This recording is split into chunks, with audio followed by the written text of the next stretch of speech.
Halo pemirsa setia Fibis News, berjumpa kembali dengan saya Evi Fok dalam program Fibis News Trending Topics. Berita-berita dalam negeri. Minggu lalu bursa pasar modal di Indonesia terpantau hanya bergerak menguat terbatas di tengah aksi profit taking jangka pendek yang kerap diambil investor dan Bank Indonesia yang bertahan saja suku bunganya. Sehingga secara mingguan bursa ditutup menguat tipis ke level 4.380.32. Untuk minggu berikutnya ini 21 sampai 25 September bursa tampaknya masih akan berhati-hati dan wait and see sambil menanti indikasi pergerakan bursa kawasan.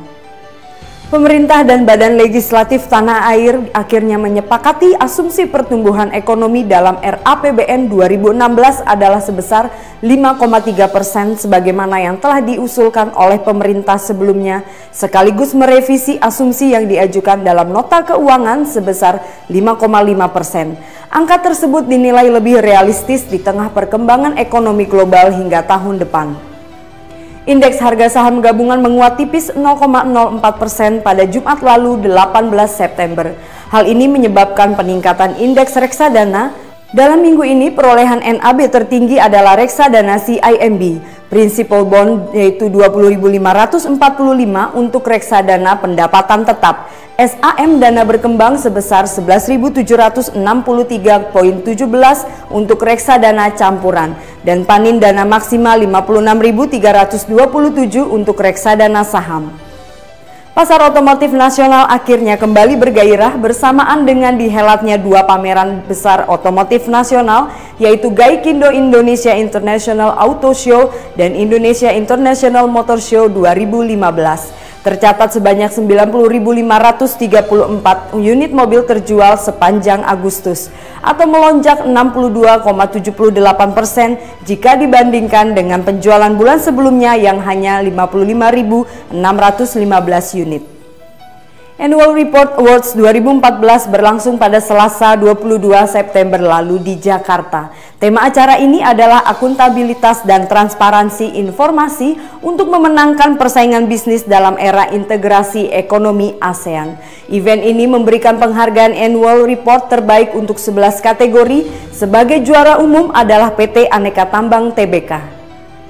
Berita-berita luar negeri. Dolar Amerika Serikat mendapatkan pukulan dari keputusan The Fed yang bersifat dovish, tetapi sebagian berhasil pulih.